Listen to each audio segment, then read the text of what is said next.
Hi, everybody. Welcome to Homemade. Hello. Welcome. Hello. Great to see you. We're really excited to share another recipe with you from Savor. Desserts from around the world. Tonight, really fun recipe, as they all have been. Savor, our partner, by the way, has made it to my very selective favorite bookmarks on my computer. And not everybody makes it, but it's just such a fun website with such great information, nutritional information, really good stories, and of course these great recipes, some of which we've been doing here at Homemade. So tonight's recipe is a pavlova. Has a little bit of interesting history. The pavlova is a meringue, and it was named after a Russian ballerina by the name of Anna Pavlova. Of course, Anna Pavlova would have to be a ballerina, right, with a name like that, or some type of entertainer anyway. So New Zealand and Australia both take credit for it, and I guess it's a little bit of a battle, which I'm not getting into. One of those places created it in the early 1920s, and it was designed after this ballerina it was reminiscent of her white, fluffy tutus. So kind of a fun story behind it. In the chat and admitting people tonight is our fabulous chef Meg, culinary producer here at Homemade.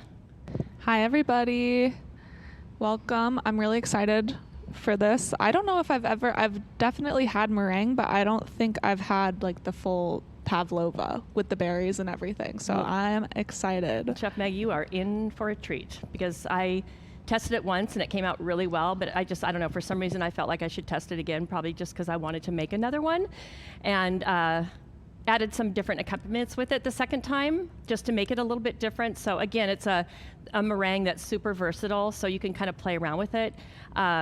Nothing like the one we're doing tonight. Nothing's going to beat this beautiful fresh whipped cream on top, and some fresh seasonal berries or fruit, whatever's in season in your area.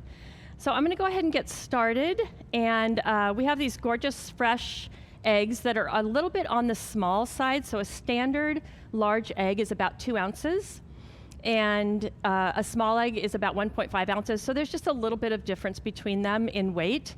And so instead of 4 egg whites, which the recipe calls for, I'm going to go ahead and use 5 just to make a little bit more, and sort of the recipe calls for 4, so you kind of have to use your common sense and say these are a little bit small. They also have really thick, nice, hard shells, which implies that they're super fresh. Eggs will separate, meaning taking the yolk and the white and separating them, better when they are cold. Easier, I should say. Maybe not better, but it's easier to separate an egg when it's cold, but egg whites whip better when they're a little bit warm, meaning a warm room temperature, not heating them up actually. So I'm going to go ahead and get started with, actually I'm going to crack the egg whites right into the bowl that we're going to whip them in, and I'm going to do that very carefully, trying not to get any shell or any egg yolk into the mixing bowl. So that's important for a couple of reasons. First of all, we don't want to come across the shell when we're biting into our nice crunchy on the outside, marshmallowy on the inside pavlova. And then egg whites don't like fat. They don't want to whip when there's fat involved. So the egg white has basically no fat whatsoever. The carbs and the fat in the egg white combined are less than 1%.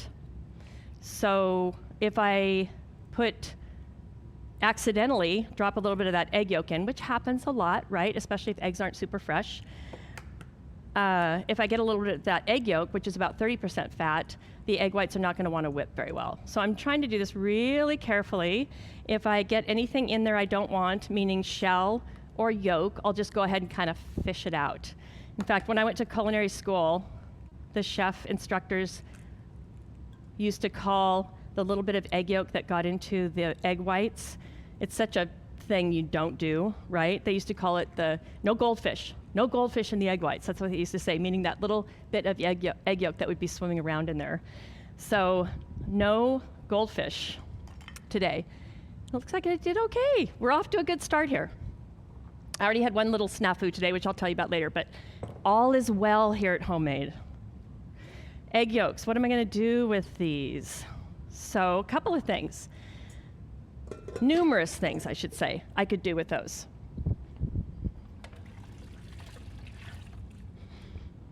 Sorry, I should have had my cleaning towel handy, and I did not. We could make a sauce called a creme anglaise for the pavlova, or for another use, and I'll talk more about creme anglaise a little bit later. We could enrich a pasta sauce, like a carbonara, some sort of a fettuccine that would use an egg yolk to sort of make it a little richer, a little silkier. We could use them in a Caesar salad dressing. A traditional Caesar salad dressing has an egg yolk mixed into it. There's just you could enrich an omelet. Maybe you want a little richer of an omelet, quiche, custard, those kinds of things. So there's lots of uses for them. Egg yolks don't freeze super well, but they'll keep in the refrigerator. If you have fresh eggs, they'll keep in the refrigerator covered, cold I would keep them for a week and use them, possibly, but maybe not quite that long. Anybody want to throw into the chat anything else you might use? Yeah. I have something. Someone made a blood orange curd. A curd. I didn't think about a curd. I love a curd, a citrus curd. That's awesome. Yeah, sometimes curds have both whole eggs and yolks, but then they would definitely add more yolks to a curd, like a lemon curd or a lime curd. Oh, I love that. Thank you for bringing that up. That's awesome. So a curd, for those of you who don't know, would be like a filling, a pudding. You could put it into a pie shell. Yeah, make a trifle. Lots of things you could do with that. So I'm starting the egg whites, just whipping them. I left them at room temperature for about that last hour or so. So they're still a little chilled, but they're coming up to room temperature. And I'm gonna whip them just a little bit till they get kind of frothy. And then the recipe says to put the sugar in 1 tablespoon at a time.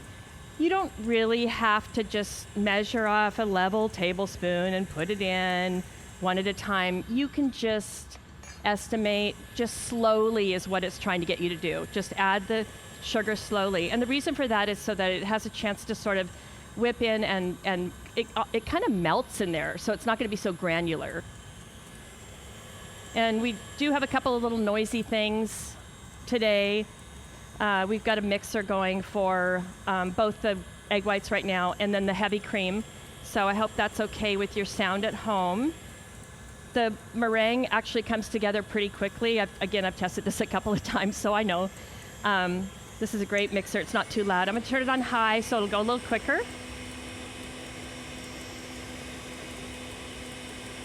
They're gonna get shiny and glossy and stiff, kind of all at the same time.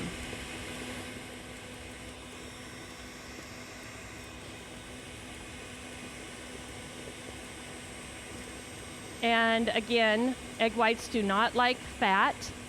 What's really also a really nice thing about this recipe that I love is that most of us probably only have 1 standing mixer at home, if that. Sometimes we just have a little hand mixer, but we're gonna whip the heavy cream in here as well. And heavy cream is a high fat content. So we do the egg whites first. They don't like fat, and then we do the heavy cream in the same bowl. We're gonna scrape this bowl out with a rubber spatula, and then we can just do the heavy cream in the same bowl. So that's kind of handy.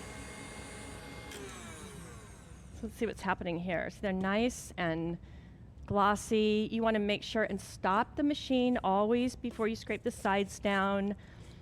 I have, in all my years of teaching culinary arts, I have seen some things. I've seen some things that sometimes I tell people these stories and they say, that didn't happen. Somebody didn't do that. I'm like, yeah, they actually did. So one of the things I have seen is, and I've seen this in a big mixer too, like a commercial mixer, is somebody trying to scrape the bowl down while the machine is running. The beater will grab this. So not only is it gonna kind of probably ruin what you have, because a good mixer will eat this up. Sometimes it'll grab it and it'll wanna grab your hand. You wanna hold on to it and it'll kind of wanna grab your hand too. So it can be dangerous as well. So always, always, always just turn the machine off. How many times have you heard safety first? It's true. Safety first. And we're just about there. We've got one more thing to add, and I'm gonna combine ahead of time. We have cornstarch, which helps bind, so it's gonna help keep it together. We have white vinegar. what does the white vinegar do? The white vinegar is acidic, so you could use lemon juice or something else. I would just make sure that it's a light color, not a red wine vinegar or an apple cider vinegar that's going to discolor this beautiful white meringue, or the distilled vinegar. And what it does is acid will cook proteins. So egg whites are 90% water and about 17% protein. So we're going to do a really, really low temperature, and the acid will actually bind those proteins together. And so that's also a binder. Chef Diana, will you show us the whisk, like, so we can see when, like, you know, the shape of the peaks, sorry. Yes. Just to see what it should look like when it's done. In fact, we'll just take it off of here. Thank you. Is that what you wanted to see? Yeah, I want to see that. Fun? Yeah, I love that. It's fast. It really happens really, really fast.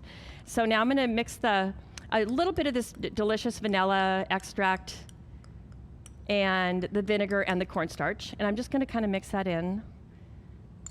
1 teaspoon of each, so it's not a lot. I don't have to turn the machine back on for this. We'll put this off to the side for now. And that's it. So to prepare your pan, it's really stiff. I can't get it off of there. I'll have to use a rubber spatula for that. That's awesome. Just what we wanted. So to prepare your pan for the pavlova, I have a couple of things to show you here. We have a piece of parchment paper, baking paper, which is kind of important to have for this. I think you could probably bake it directly on a pan, no problem. It's a really low temperature. We're just trying to avoid the browning, and we want it to come off the pan. So if you have parchment paper, I'd recommend that. And then you could use a plate, draw a circle around, or a pan lid, look for the size that you want. I made a couple of individual ones I'll show you later where I just used a little saucer to do that. So just have fun and be creative with it. So we'll just go ahead and use this plate. And I'm using a pencil, so once I get my circle drawn, what I want to do is I want to flip the paper over. Because I don't want that, I think pencils now are made out of graphite, is that right? So I want to flip it over. I don't want to bake that into my dish. So flip the parchment over. I do that a lot with my parchment paper if I'm trying to make something really nice and decorative. And then here's another little trick. Have you ever piped something and the paper keeps coming off the pan and it's really annoying? So if you take a little bit of glue, aka meringue, and glue this down. Is it harder to clean the pan? Yes, but it's going to be a lot less annoying than it is when you're trying to pipe something or decorate or shape something and it's constantly coming up off the pan.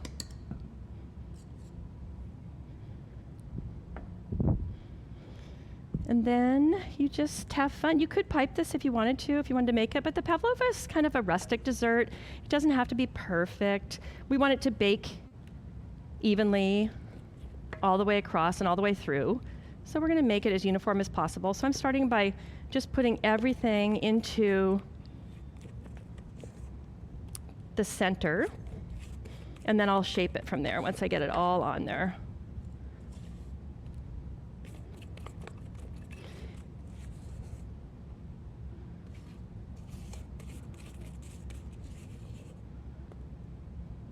Okay, so there's that, and then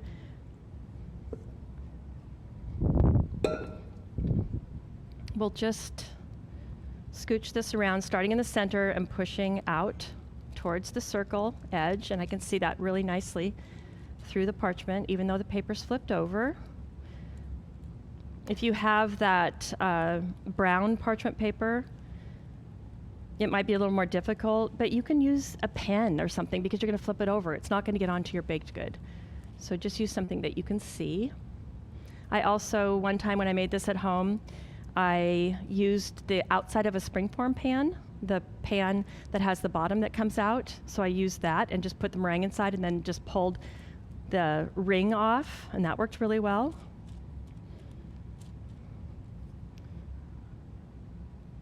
So recipe says for an option to make a little well in the center. We definitely want to do that today because we have some delicious things, beautiful heavy cream to put in there, and some gorgeous fresh berries, which are just starting to come out. I think spring is here soon, almost here in the Pacific Northwest. We're not quite there. I know the weather's been really crazy all over the country. Not normal, right? Not our normal temperatures. If you wanted to get fancy, you could put some little meringue peaks, like a meringue pie that you would see on there. And then into the oven it goes. So the oven's been preheated to 250 degrees, low temperature. Why low temperature? Because we do not want caramelization. So caramelization is when sugar's brown. And sometimes we want caramelization. We want caramelization on a steak. We want caramelization on certain things that we cook. But the meringue, we want to keep it nice and white and light in color. This is like the original gluten-free cake, too.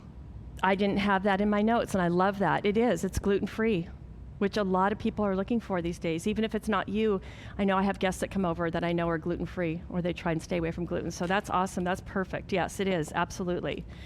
So I'm going to put this in the oven. And an hour and 15 minutes recipe is amazing that it worked both times I've made it. This is the third time. An hour and 15 minutes was perfect. Low temperature oven.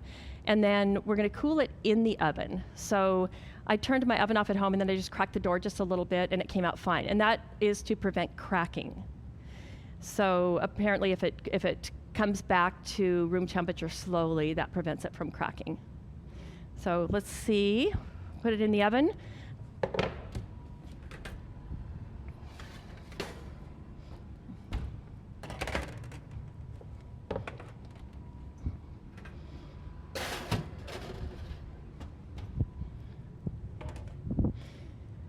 And we have one already made, so you get to see it. We have two already made. That's a long story that you'll hear about in a minute. So the next thing I want to do is I'm going to get the berries ready, and we're going to whip some heavy cream. The heavy cream is in the refrigerator until the very last moment because, as I mentioned, heavy cream whips better when it's cold. So the fat binds with the water molecules better when it's cold and chilled. Okay, so I'm going to just rinse the whisk off really quick because we have one here to work with today.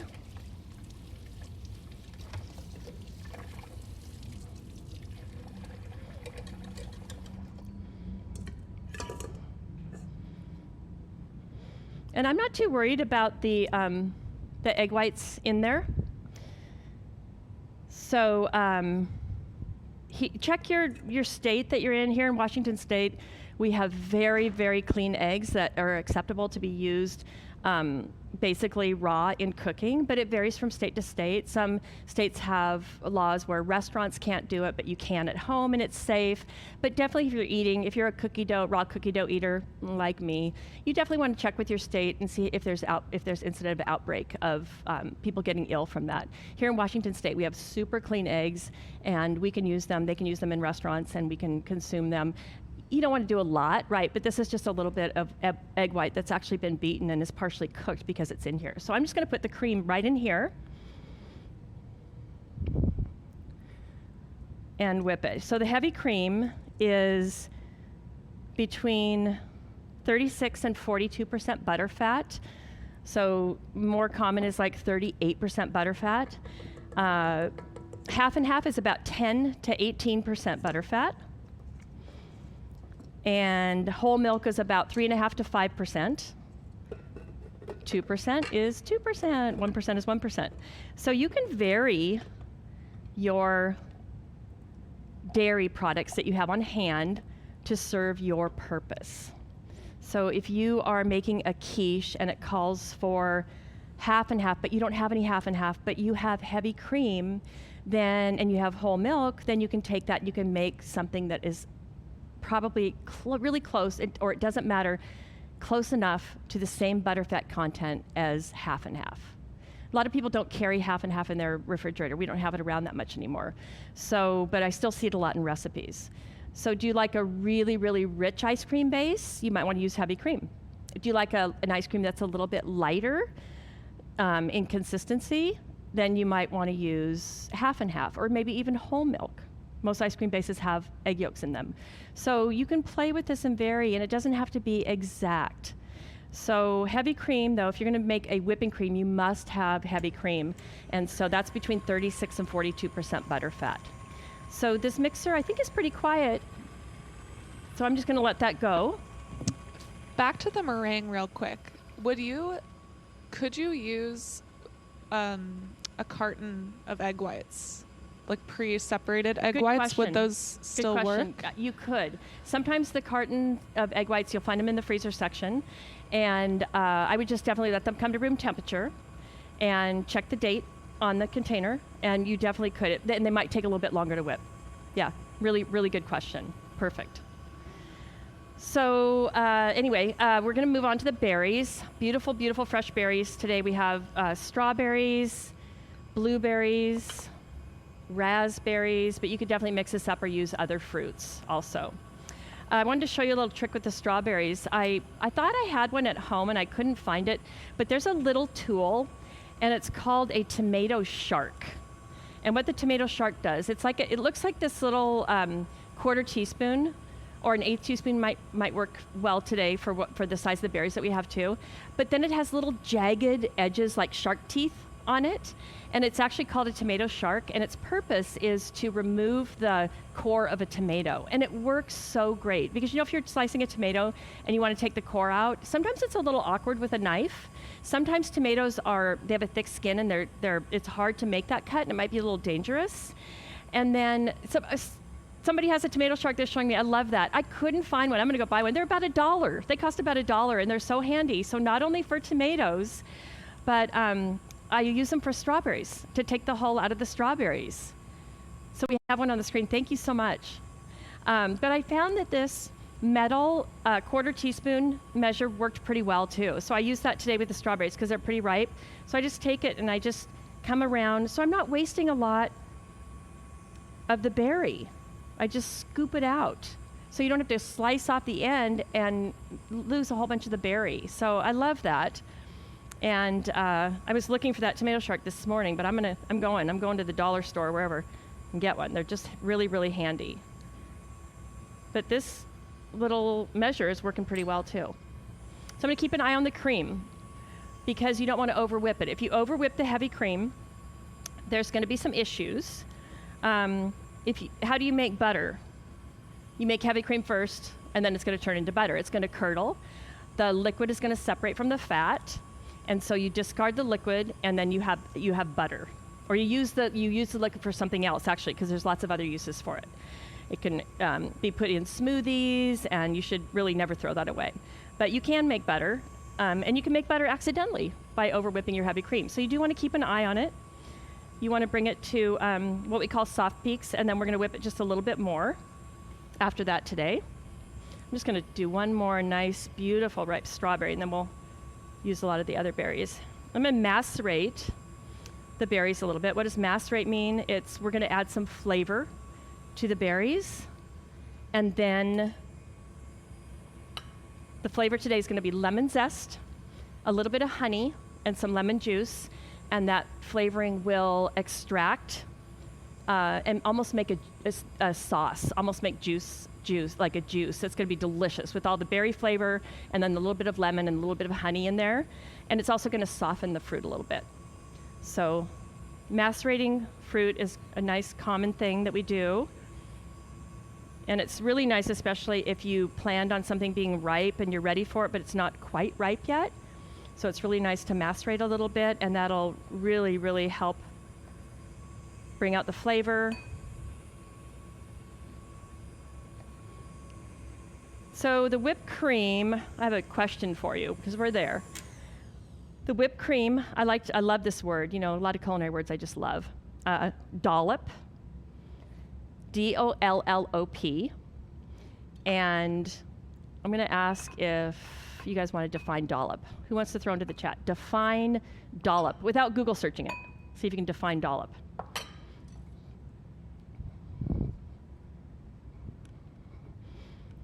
It's a fun word. There's so many fun culinary words. Most of them are from other languages too. Okay, we have some answers. Okay, let's hear them. I like this one. One throw from a spoon. One throw from a spoon. Love it. Hefty spoonful. Blob. Heaping tablespoon. Spoonful. Heaped spoonful. Heaping spoonful. These are great. Yeah. It's a little bit gray, isn't it? A little bit of a gray area. But a dollop is what I actually looked it up. So a dollop is a shapeless mass or blob of something. Yum. A shapeless mass blob of something. Whipped cream, delicious, right? Dollop. It's a great word. So zest, because I'm going to squeeze a half a lemon, I went ahead and washed the lemon and cut it ahead of time. But typically you'd want to take the zest off first. Wash it, dry it, take the zest off, and then cut it in half. But because it's a nice big half lemon, it worked totally fine. Let's throw the zest on to the berries along with some of the juice. And then I like to use honey because that's a big lemon. It barely fits in there. I like to use honey because we have sugar in everything else. So I think it's kind of nice to add a different flavor. The honey will just add another little element, different element. So just a little bit. And you would want to vary the amount of sugar or honey depending on how ripe and sweet your berries were. Remember, the meringue is quite sweet.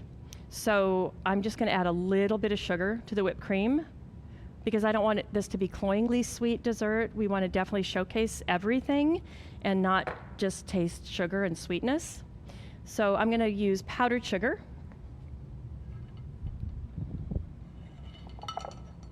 And we'll just put a little bit, whoops. I always like to sift powdered sugar because it has lumps in it that sometimes don't always come out.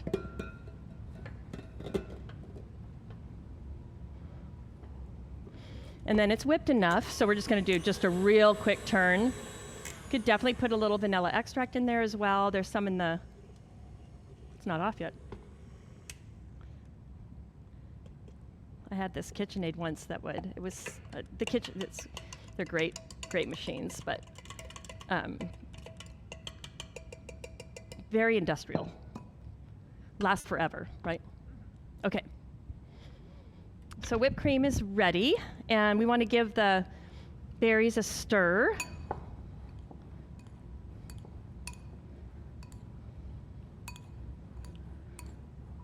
And then we're just waiting on our Pavlova. We're ready to go. I want to talk one more thing. I made the heavy cream. When you get it, I keep it in my refrigerator as a staple item. I love it. And I use it for a lot of things, sweet and savory. So when you buy it in the store, just remember that all of our dairy products are homogenized.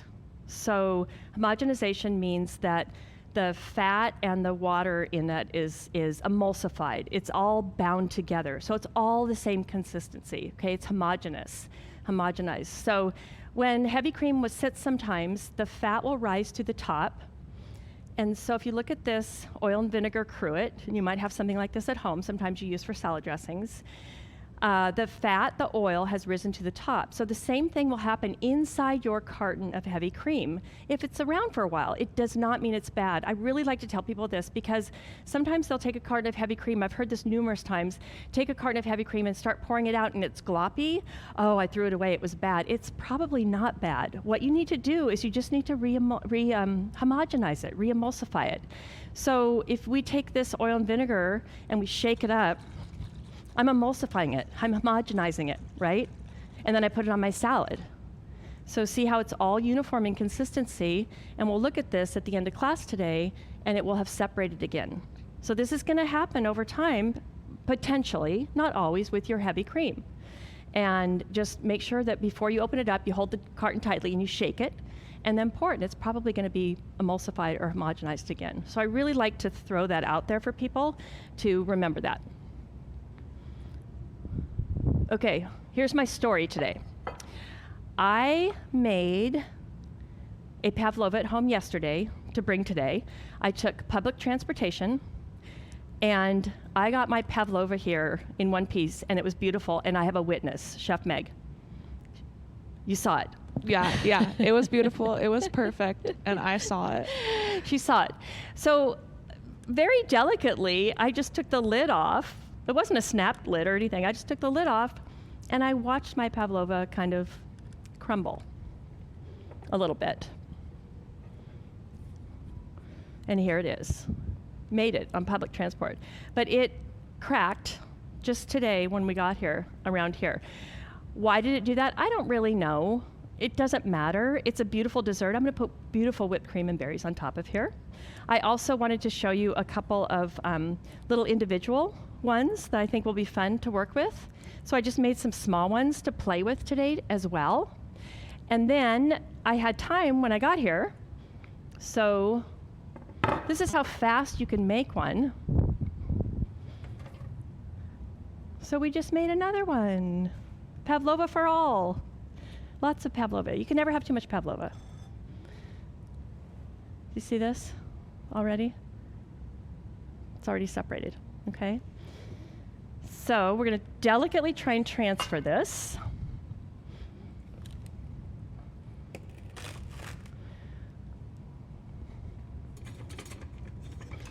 It came out of the oven. We rushed it a little bit.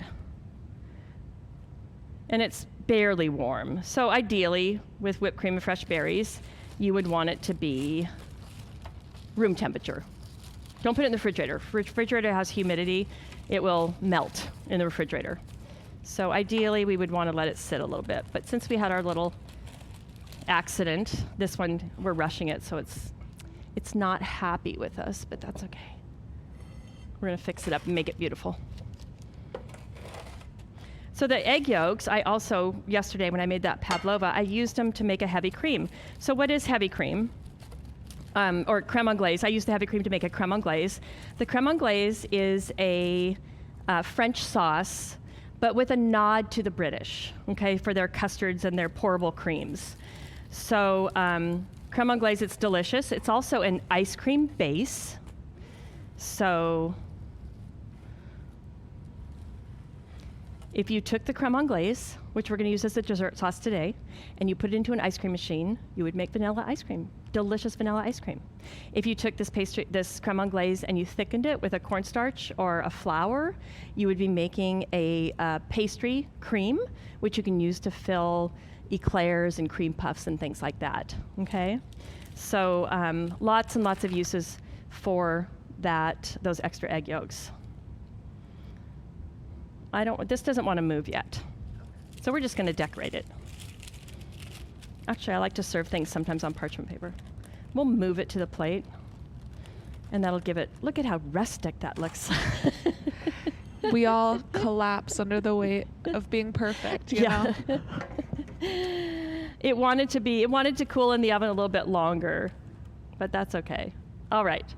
So we're going to put the whipped cream in the center. And I'm going to make a little individual one too. Lots of stuff you could do is, first of all, these two individual ones, you could make a ice cream sandwich. You could put some ice cream in the middle of it with some fresh berries. You could put the fresh whipped cream. We could put a little creme anglaise on the bottom of a plate. And then we'll keep the nicer one for the top. Maybe make a little sandwich thing here.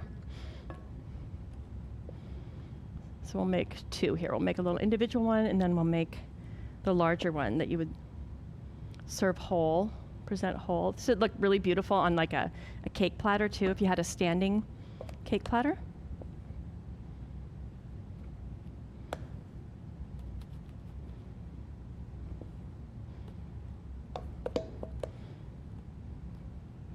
If you like your cream a little bit softer, there's nothing wrong with it sort of running down into so you get the crispy and soft on this. So just have fun. You can have all these components done ahead of time, which makes it a really nice dessert for entertaining. Mother's Day is coming up. Might make a nice Mother's Day dessert. If you want to do a little, give the tutu, Anna Pavlova's tutu, a little dusting. And then we have our macerated berries. which can go on top, sprinkle them on top and around those cracks. And then the juices from macerating the berries kind of seeping down in those cracks, creating a nice sauce, delicious flavor. Save some for the top, or for the small one, I should say. And then, of course, we need a little splash of green, I think. So maybe some fresh mint.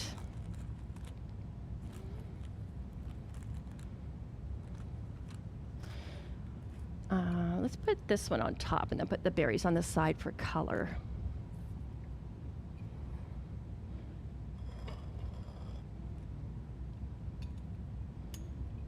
The meringue also, when you successfully cool it and keep it, it will last a few days at least. Just keep it away from moisture and heat,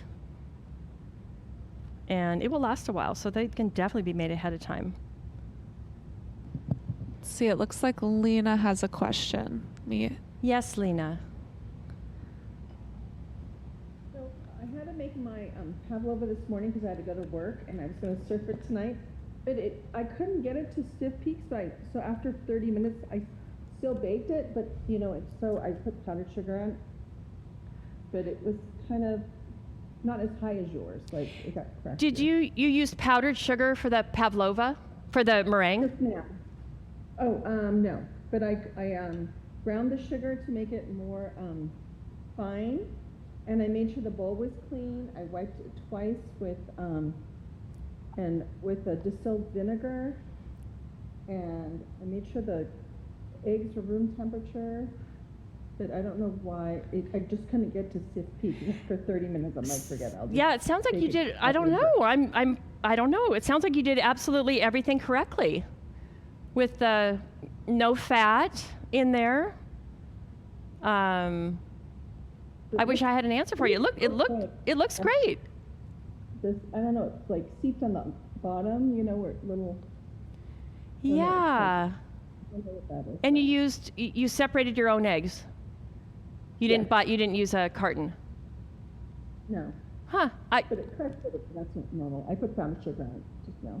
But yeah, it looks beautiful. I wish I had an answer for you. I just don't have an answer for you. I'm sorry.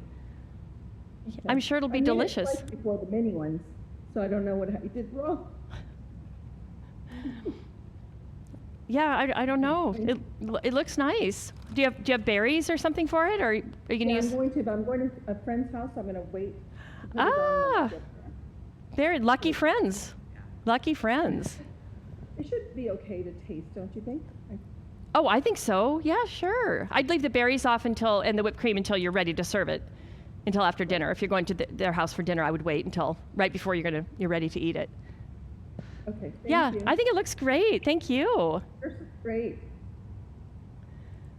Okay. Do we have any other questions or anything in the chat? Could you save it for leftovers, or is it you need to eat it all?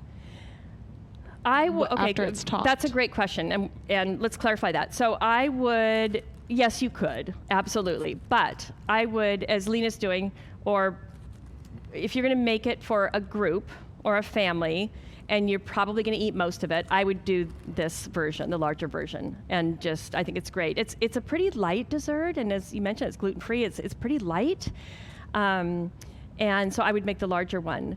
But you could, if you knew you were going to have leftovers, why not make the individual ones? And then you have everything separate, and then you just compose it as you're ready to eat it and serve it. Would you wrap the baked meringue? Would you wrap it up? Another great question. I would store it in an airtight container with a lid. Someplace, again, that keeps moisture out. It keeps other flavors out. Creams, like heavy cream and things, you want to definitely, when you store that in your refrigerator, you definitely want to keep it covered. If you have heavy cream in your refrigerator in a bowl and you put your onions, diced onions next to them, next to the heavy cream, dairy products will often pick up flavors if they're not stored properly. So you don't want your whipped cream to taste like onions, probably. And so you definitely want to store, your cream and your berries, airtight covered containers. Meringue, room temperature, airtight, covered container. So no moisture and no heat. Great questions. Anything else? I think this could be breakfast. It almost looks like breakfast, doesn't it? So I'm going to try it. Again, I made these yesterday, and it's supposed to be crunchy on the outside. And I think the description of the recipe is perfect. It says marshmallow-y, which is a hard word for me to say, marshmallow-y.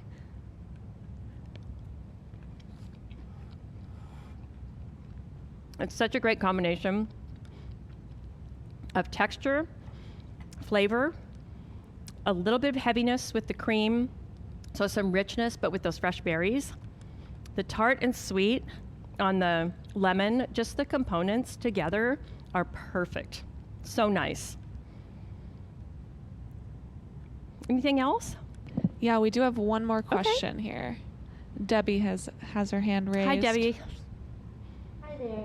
Lena was hoping that you would pick up the Pavlova so that she can see it up close again. Yeah, this one here. The one I can't take off the paper. Does that help? Okay. Yeah, it's nice because you can just, like, it's a beautiful mess, you know? It's I love that. That's I love great, that about yeah. it. Like, it's very approachable but fresh and Yeah. I mean, it's like impressive but easy and all of those things. Total agreement. Yeah, I love it. Another one from my repertoire. Yeah. Thank you all for joining us today. Yeah. Yeah. Thank you, Chef Yeah, Meg. thanks everyone. Yeah. I'm going to post. And the next class, we'll talk about our next class coming up, which is Tuesday, April 23rd. Chicken lettuce wraps with peanut sauce. Sounds delish.